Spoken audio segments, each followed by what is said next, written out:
Hello and welcome to Jeet stories, आपका अपना channel. जी हाँ, आपका अपना चैनल। थोड़ा सा फॉर्मेट बदल गया है आप ये कहने पर, यानी कि अब सैटरडे को रहेगा आपको इंस्पायर, ज़बरदस्त तरीके से इंस्पायर करने की कहानी, इंस्पिरेशनल स्टोरी। और अब संडे को रहता है लीन ऑन मी, यानी कि आपकी कोई भी समस्या है तो आप मेरे को लिखेंगे। कहाँ लिखेंगे आप मेरे को? questionjeet@gmail.com पर। नीचे दे रखा है questionjeet@gmail.com पर। और हम उस समस्या का समाधान ढूंढ के ही मानेंगे, 100% गारंटी। और अगर आपके पास कोई इंस्पायरिंग स्टोरी है, किसी समस्या का समाधान है, तो आप मेरे को लिखेंगे answerjeet@gmail.com पर। चलिए आज का एपिसोड शुरू करते हैं। Sunday episode lean on me. आज जो सवाल आया है वो है शगुन मिश्रा का एंगर मैनेजमेंट को लेके। आइए देखते हैं क्या सवाल है उनका। वो लिखते हैं, sir I have anger issue, I want to stop my anger but if I try to suppress my anger, I think too much and then again lose my control.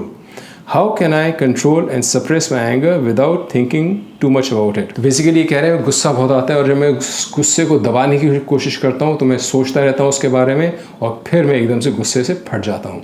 तो अब ऐसा कैसे करूं कि मैं गुस्से को अपने कंट्रोल भी कर सकूं और उसके बारे में सोचूं भी ना। बहुत बढ़िया सवाल है Shagun, thank you so much for writing. मैंने वापस एक आपको नोट लिखा था, मैं कुछ और इस प्रॉब्लम के बारे में जानना चाह रहा था, लेकिन जब मैंने शूटिंग शुरू करी तब तक आपका जवाब नहीं आया था। तो जो हमारे पास इन्फॉर्मेशन है उसी के बेसिस पे मैं आपको अब जवाब दूंगा। देखिए, दो तरह के एंगर इश्यूज होते हैं, एक मेडिकल, एक नॉन मेडिकल। मेडिकल इश्यूज वो होते हैं जैसे कि OCD, bipolar syndrome, hypertension, drug और एल्कोहल अब्यूज, डिप्रेशन, ऐसी जो चीजें होती हैं वो मेडिकल इश्यूज में आ जाती हैं। उसके लिए हम आपको अलग से समझाते हैं। लेकिन जो मुझे समझ आ रहा है आपके सवाल से, वो लग रहा है मेरे को कि आपको एक नॉर्मल एंगर मैनेजमेंट प्रॉब्लम है जो इन मेडिकल प्रॉब्लम से दूर है, हटके है। तो रीजन क्या होते हैं एंगर के? सबसे पहले सबसे इंपॉर्टेंट चीज़ है रीज़न पता करना। जब तक आपको रीज़न ही नहीं पता होगा आप उसको सॉल्व कर ही नहीं सकते। First you need to know the reason why you get angry, and there are primarily 4 reasons for you to get angry. 4 कारण हो सकते हैं गुस्सा होने के। पहला ईगो, दूसरा इमोशनल डिपेंडेंस, तीसरा फियर, चौथा फ्रस्ट्रेशन। थर्ड और फोर्थ थोड़ा सिमिलर है, जब उन पे जाएंगे तो बात करेंगे। पहला ईगो। अब ईगो होता क्या है? ईगो की अलग अलग डेफिनेशंस होती हैं। सिगमंड फ्रॉयड की डेफिनेशन है कि जो आपके बेसिक इंस्टिंक्ट को सोसाइटी के हिसाब से मोल्ड करके प्रेजेंट करता है वो ईगो होता है। हम उस ईगो की बात नहीं कर रहे हैं, हम कर रहे हैं सेल्फ इंपॉर्टेंस वाली ईगो की बात, जहाँ प्राइमरी फोकस सेल्फ इंपॉर्टेंस पे हो जाता है। हम उस ईगो की बात कर रहे हैं। अब देखिए, ईगो की वजह से आपको गुस्सा क्यों आता है? ईगो की वजह से गुस्सा तब आता है जब आपको लगता है कि यू आर ऑलवेज करेक्ट, यानी कि your belief systems are always right. But आपके बिलीफ सिस्टम्स तभी सही हो सकते हैं जब वो आपके आसपास के लोगों के साथ अलाइन हो। मैं आपको एग्जांपल देता हूँ, अपना एग्जांपल देता हूँ। मैं सारे जो आज समझाने वाला हूँ सारे अपने पर्सनल एग्जांपल समझाने वाला हूँ ताकि आपको समझ आए और आप इसको आसानी से अपनी ज़िंदगी में उतार सको। तो ईगो का पहला जो मैंने बताया आपको, सेल्फ इम्पोर्टेंस, यानी कि आपको लगता है कि आपके जो बिलीफ सिस्टम्स हैं वो सारे सही हैं, लेकिन वो बिलीफ सिस्टम सही तभी हैं जब वो आपके आसपास के लोगों के साथ अलाइन हो जाए। मुझे रनिंग का शौक है, मैं हफ्ते में 2 दिन रनिंग के लिए जाता हूँ। मैं करीब 5 से 6 किलोमीटर भाग, और मैंने अपनी पूरी फैमिली को बता रखा है कि इन दोनों दिन मेरे को रिच खाना which is hard to digest ना दिया करें। लेकिन इनवेरिएबली ऐसा हो जाता है कि मेरे को खाना रिच और हार्ड टू डाइजेस्ट ही मिलता है इन दिनों में। तो मैंने क्या करा, 2 ऑप्शन थे मेरे पास। पहला कि मैं जाके सबसे लड़ जाऊँ, भिड़ जाऊँ, एक एनवायरनमेंट ख़राब कर दूँ। दूसरा कि मैं अपने आप को एडजस्ट कर दूँ। मैंने दूसरा ऑप्शन चूज़ करा। मेरे को 4 घंटे का गैप चाहिए होता है खाने से भागने के बीच में। मैं जाता हूँ रनिंग के लिए करीब 6 बजे, वार्म अप करके रनिंग शुरू करता हूँ कभी 6:15 से 6:20 के बीच में। तो मैं खाना खा लेता था 2 बजे।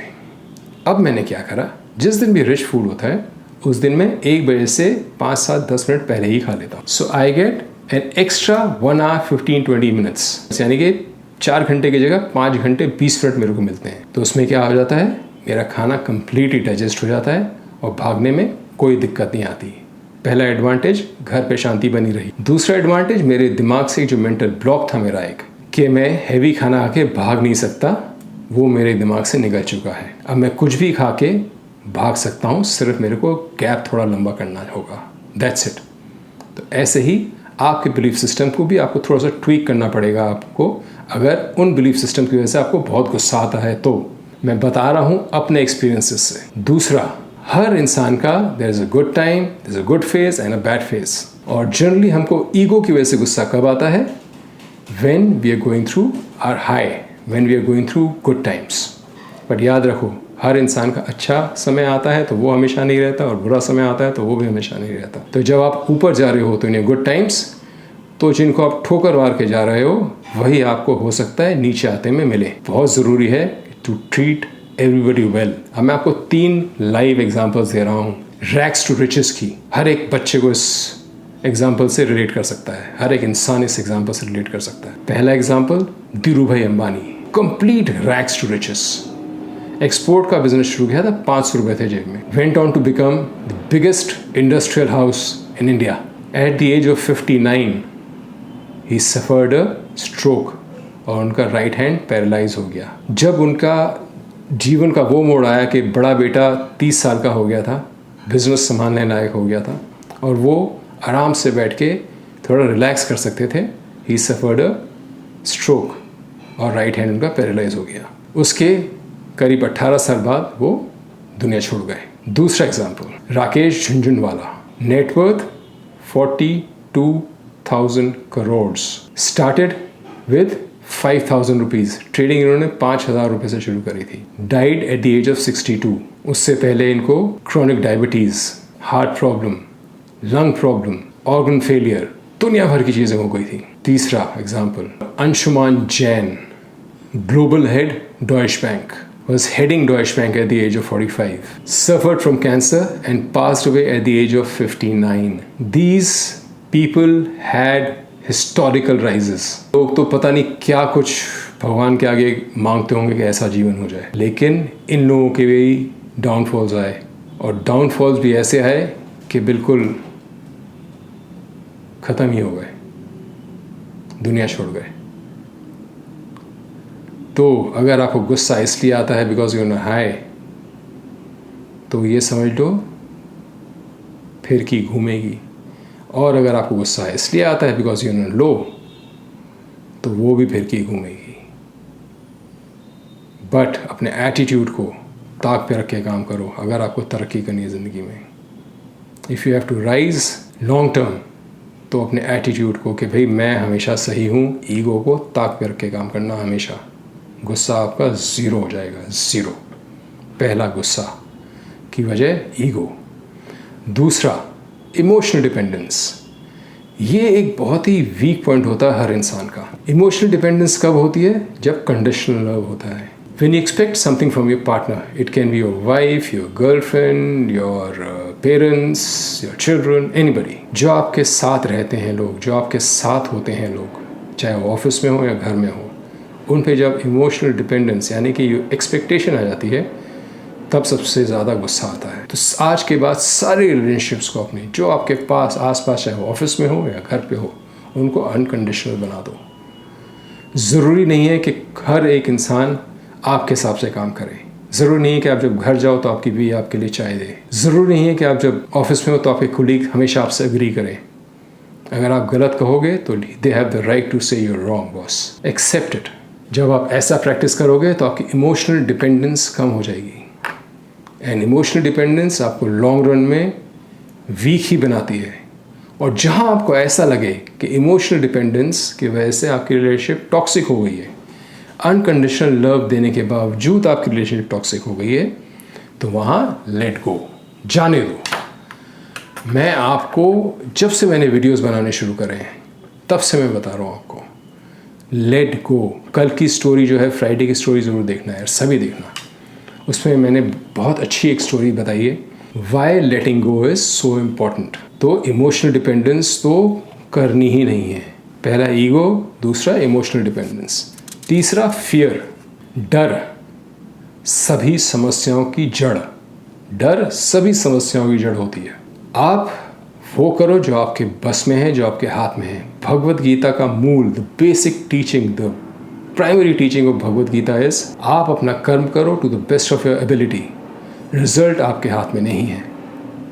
मैं आपको अपनी ऑफिस की सिचुएशन बताता हूँ।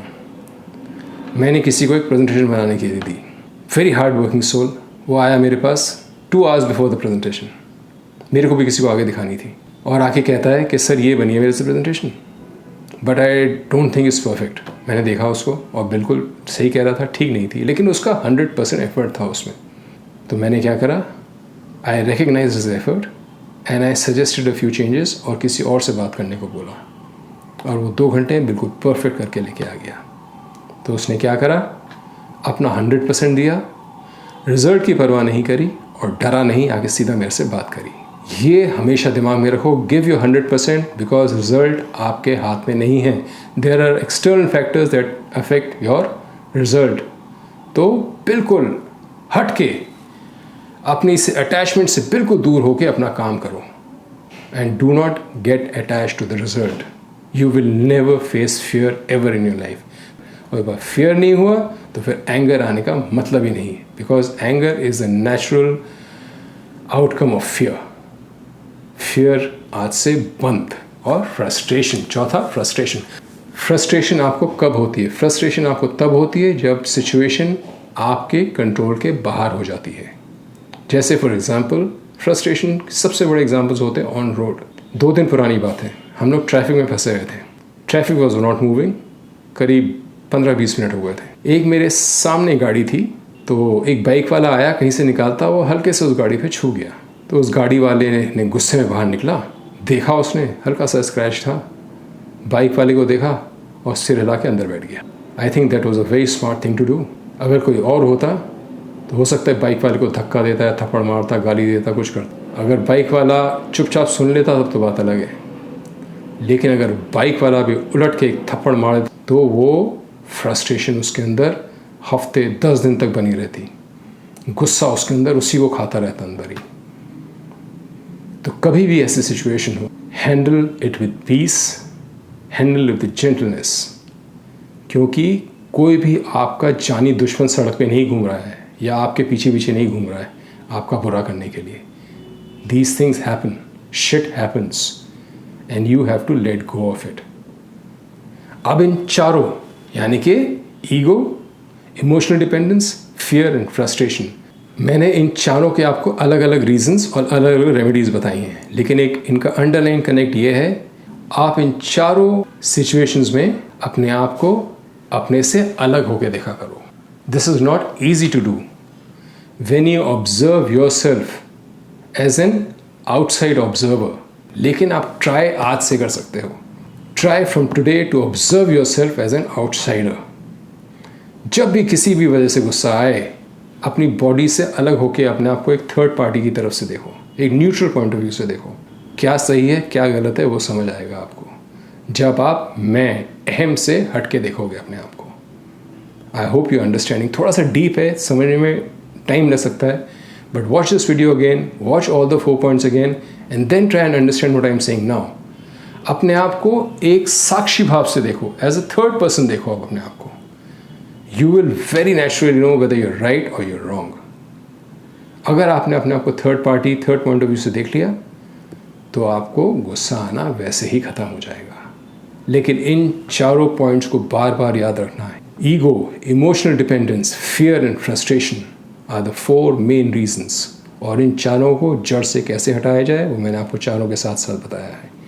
और underlying concept, to watch your self as an outsider and not as a body, as a soul which is much bigger, much greater than your body, which is part of the creator। तो आप एक neutral zone से अपनी सारी समस्याओं का समाधान कर सकते हो, even anger. I hope it helps. अगर आपको कुछ भी समझ ना आया हो तो फिर लिखना है यार, किसी को भी कुछ समझ ना आया हो तो फिर लिखना है यार, एक बार फिर और डिटेल में प्रोग्राम करेंगे। I am hoping that you will understand.